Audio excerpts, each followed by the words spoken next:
They're just back after playing a camogie match tonight, so they're multi-talented girls. They're going to play the Humours of Castlefin and Paddy Kelly, so let's give it girls.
Person coming up here tonight is Dermot Curtin.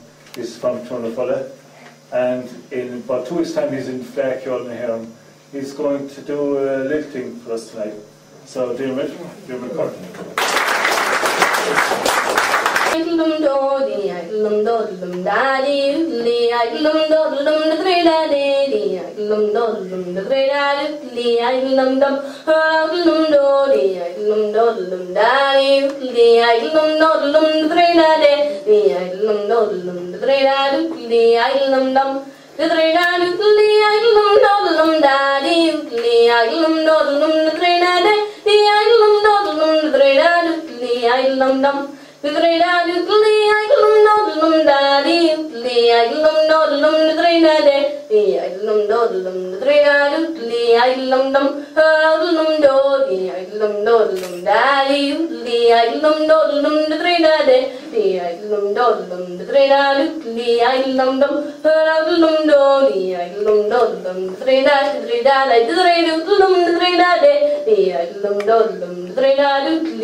Have Margaret Dooley Scully up from Castleman.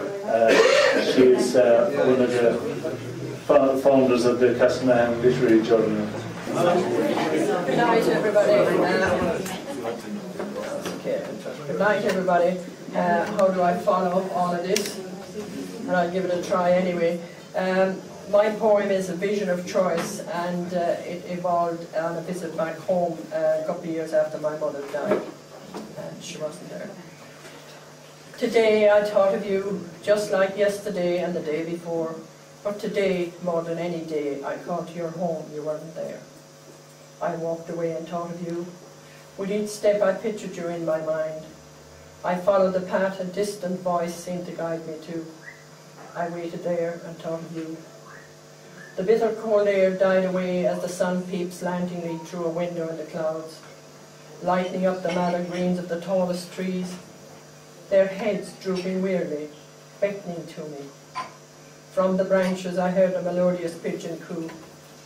All this time I thought of you, I felt you close to me, your unseen hand, your gentleness, the softness of your voice. Yes, it was you, the thought of you, a vision of choice. Thank you.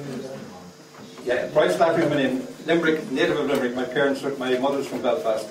And it's very interesting listening to Mr. Ehrman a while ago talking about Larne, because during the week I got a family chart that we've been working on, and my mother's mother is from Larne, and she married the boy next door, or second next door. So I'm very interested in that thing about being Larnians.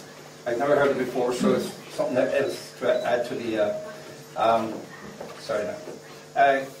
This is about, my poem tonight here is Gladiators and Dragonflies. It's about being a little boy and growing up in, you know, out in the countryside and going to streams and so on and stuff like that. So, Gladiators and Dragonflies. There was a way across the meadow where the farmer couldn't see, among the high grasses of summertime. There was a place to find, secret, dark, between the bushes and trees, before we earned the magic splash of sunshine upon our face. Where we tiptoed upon the well-trodden shoulders of exposed roots, stooped to trespass the barbed tentacle grip of hanging thorns. Gladiators we were, with wooden swords, conquering the sweeping expanse of virgin greeneries like nomads, slashing and kicking with summer shoes, a slipstream trail across tufts of fresh pastures. There was a drop off the farmer's wall onto the country road, and we were on our way, throwing stones at blackbirds or crows, sitting vulture-like, waiting for us to die under the high midday summer sun. Gladiators we were, with timber swords and bows cut from sallies under the eye of the dragonfly. There was a place on the road where blackberries grew, hanging like ripened grape, clustering upon the bough, and we sipped the first wine of summer on the banks above the rippling stream, where lurking lamprey eels delight in how it feels to wait and watch in quiet retreat for a harvest of bare toes and feet, and then to swish the waters 4 places all at once and hear the screams of "Lamper!" then settle back to watch the scamper as white legs cut new paths in haste through rushes, rocks and picnic waste. With laughing fear we leaped the bank, but stood above, swords drawn, yet to be frank, still counted feet and toes, and quietly Jesus thank. For sure, it's our best summer yet.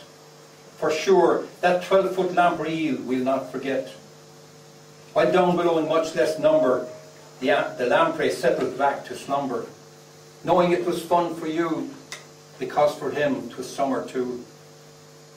There's a house on the bend of the road back, with a blue gate and a dog, with a fuck-off home bark,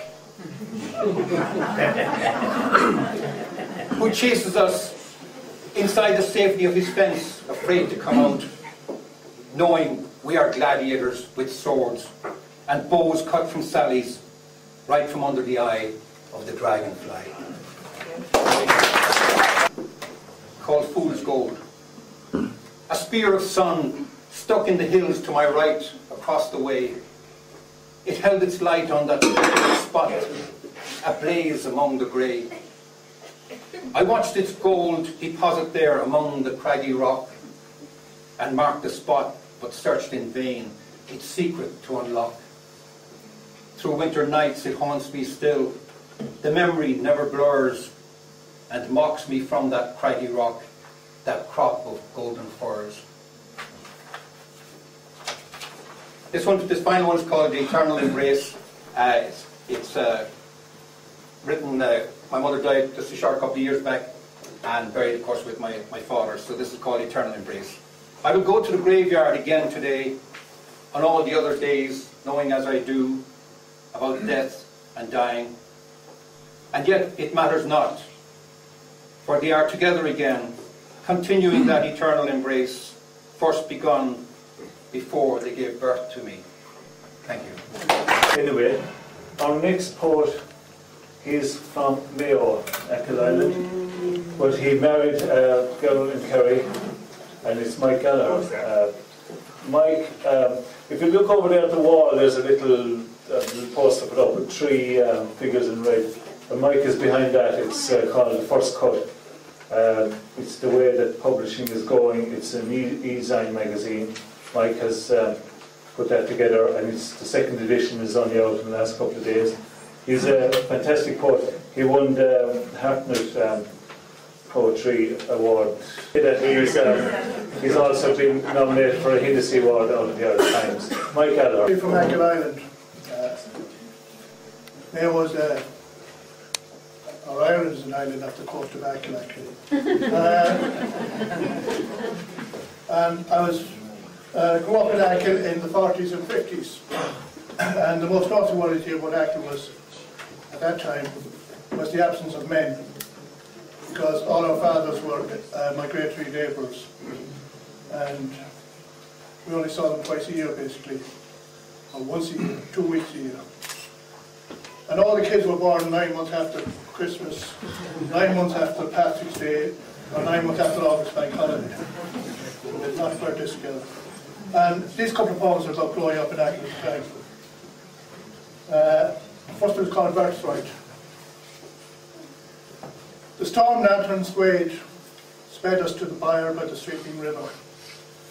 Soft ancestral ghosts in 3 o'clock shadows. Small hands teased, small hawks from the Indian cavern.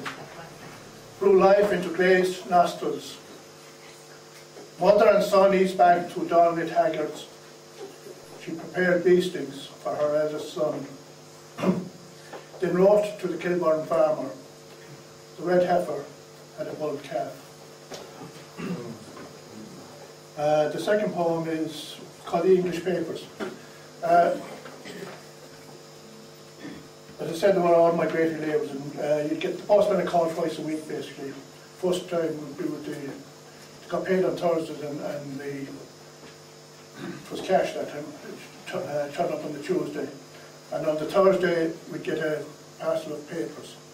And it's fairly topical as you're here anyway. The English Papers. On Achill, the post came twice each week. Tuesday brought Queen's Head fibres, postmarked Ormskirk, Tamworth, Kilburn.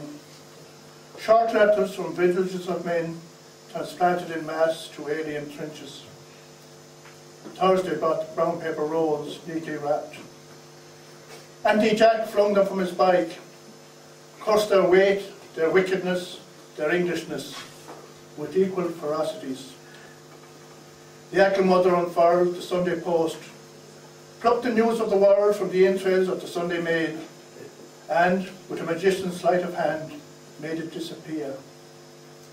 The others were absorbed, devoured by our children. Tales of dazzling sights and city lights, grooming them too for the immigrant fate of their fathers. The mother bided her time, waited for the covert hour, then savoured the news of the world, revelled in stories of bedroom romps, relief from absence and abstinence, far-fingered foreplay, forbidden by church and state, twin conspirators who saw fit to make slaves of their sons, sinners of their saints. Thank you.